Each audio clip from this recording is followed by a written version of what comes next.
اب اسی معنی میں سمجھیے کہ محمد الرسول اللہ صلی اللہ علیہ وسلم کے دست مبارک سے تاریخ انسانی کا عظیم ترین انقلاب آیا۔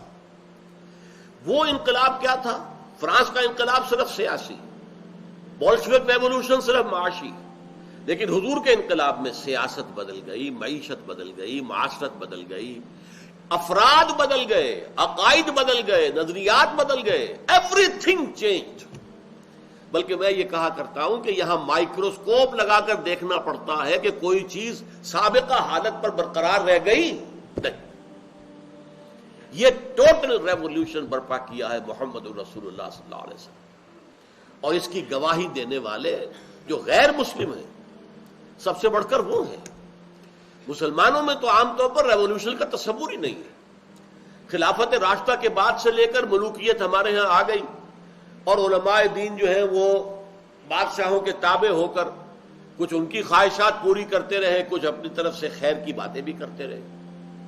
اس جاگیرداری اور مزارعت کا جواز جو ہے وہ بادشاہوں کی خوشنودی کے لیے دیا گیا، ورنہ امام ابو حنیفہ کے نزدیک مزارعت حرام ہے، امام مالک کے نزدیک حرام ہے، امام شافعی کے نزدیک حرام ہے۔ لیکن امام ابو حنیفہ کے شاگردوں نے، قاضی ابو یوسف اور امام محمد نے مزارعت کا جواز دیا، اس لیے کہ انہوں نے عہدہ قبول کر لیا حکومت کے اندر، حکومت سے تعاون کیا، جبکہ ان کے استاد امام ابو حنیفہ نے یہ عہدہ قبول نہیں کیا، تعاون نہیں کیا، مارے کھائیں، جیل میں گئے، لیکن کھڑے رہے کہ تعاون نہیں کروں گا۔ یہ معاملہ ہے در حقیقت کہ نظام جو ہے، اس پورے نظام کا بدلنا جو مسلمانوں کے تو ذہنوں سے نکل گیا تھا۔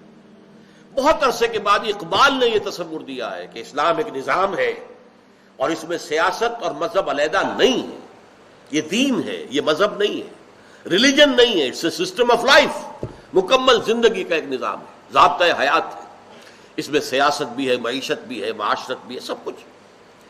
لیکن یہ کہ اس کی جیسا کہ میں عرض کر رہا تھا کہ گواہی دشمنوں نے دی۔ ایم این رائے بہت بڑا کمیونسٹ، مہندر ناتھ رائے بنگالی تھا، اور اتنا ٹاپ کا یہ کمیونسٹ تھا کہ جو کمیونسٹ انٹرنیشنل، دنیا کی جو سب سے اونچی سطح کی پارٹی تھی، کمیونسٹ پارٹی انٹرنیشنل، اس کا رکن تھا۔ اور اس نے ایک لیکچر دیا تھا اسی شہر لاہور میں 1920 میں، بریڈلا ہال، معلوم ہوتا ہے کہ اب شاید اس کے کوئی کھنڈر ونڈر کہیں ہے، باقی وہ بریڈلا ہال نام کی کوئی شہر موجود نہیں ہے۔ اس بریڈلا ہال میں اس نے لیکچر دیا، دی ہسٹوریکل رول آف اسلام، اور اس نے کہا کہ تاریخ انسانی کا عظیم ترین انقلاب وہ تھا جو محمد نے برپا کیا صلی اللہ علیہ وسلم۔ ہندو ہے، کمیونسٹ ہے، کمیونسٹ انٹرنیشنل کا رکن ہے، مان رہا ہے حقیقت۔ اسی طریقے سے یہ تو 1920 تھی، اب 1980 پہ آ جائیے، وہ 20 سال ادھر آغاز سے، یہ 20 سال اختتام سے قبل۔ ڈاکٹر مائیکل ہارٹ نے کتاب لکھی دی 100، جس میں اس نے تاریخ انسانی کے ان لوگوں کا چناؤ کیا جنہوں نے تاریخ کے دھارے کو موڑا۔ ایک لوگ تو وہ ہوتے ہیں جو دھارے میں بہتے رہتے ہیں، ہم بھی بہہ رہے ہیں، ایک نظام ہے، مشرف صاحب ہمارے سربراہ ہیں، وہ جو کچھ چاہ رہے ہیں کر رہے ہیں، ہم بہہ رہے ہیں اسی میں، اسی دھارے کے اندر پیسیولی۔ ایک وہ صاحب عزیمت و ہمت لوگ ہوتے ہیں جو اس دھارے کے اندر بہنے کو تیار نہیں ہوتے، دھارے کا رخ موڑتے ہیں۔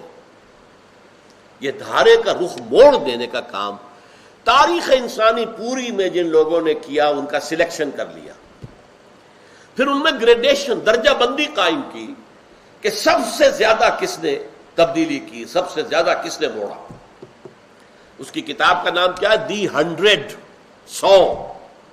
نیچے کیا ہے سب ٹائٹل؟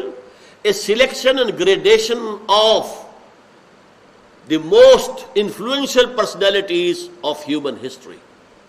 تاریخ انسانی کی مؤثر ترین شخصیتیں 100، ان کا سلیکشن بھی ہے، گریڈیشن بھی ہے، اور گریڈیشن میں نمبر 1 پر حضور کو لا رہا ہے صلی اللہ علیہ وسلم، کہ تاریخ انسانی کا عظیم ترین انقلاب محمد نے برپا کیا صلی اللہ علیہ وسلم۔ میں سمجھتا ہوں کسی مسلمان نے بھی آج تک یہ ٹریبیوٹ پے نہیں کیا ہو۔ حضور کی اور تعریفیں جو ہم کرتے ہیں، ہم تو تعریف نہیں کریں گے تو کیا کریں گے؟ آپ ہمارے محبوب ہیں، آپ ہمارے محسن ہیں، اللہ کے رسول ہیں، خاتم النبیین ہیں، آخر المرسلین ہیں، لیکن الفضل ما شہدت بہ الاعداء، اصل فضیلت وہ ہے جس کی گواہی دشمن دے. یہ مائیکل ہارٹ کہہ رہا ہے، اور اس نے شروع میں 1 نمبر پر لایا حضور کو اور کہتا ہے naturally I O an explanation, مجھے اس کی وضاحت کرنی پڑے گی. میں عیسائی ہوں لیکن حضرت عیسیٰ کو نمبر 1 پر نہیں رکھ رہا، نمبر 3 پر لے گیا. میں عیسائی ہونے کے باوجود محمد کو نمبر 1 پر رکھ رہا ہوں، کیوں؟ اب دیکھیے یہ جملہ اس کی ذہانت کا شاہکار ہے. This is because he is the only person. یہ دی کو underline, the only person supremely successful in both the religious and secular fields. زندگی جو ہے انسان کی 2 حصوں میں آج بٹ چکی ہے. ایک مذہبی زندگی ہے، اخلاق ہے، عبادات ہے، یہ ہے وہ ہے، عقائد ہیں، اور ایک ہے حکومت ہے، ریاست ہے، فتوحات ہیں. یہ 2 علیحدہ ہیں گا، لیکن ان دونوں میدانوں میں بیک وقت سپریملی سکسیسفل ایک ہی انسان ہے اور وہ محمد ہے صلی اللہ علیہ وسلم.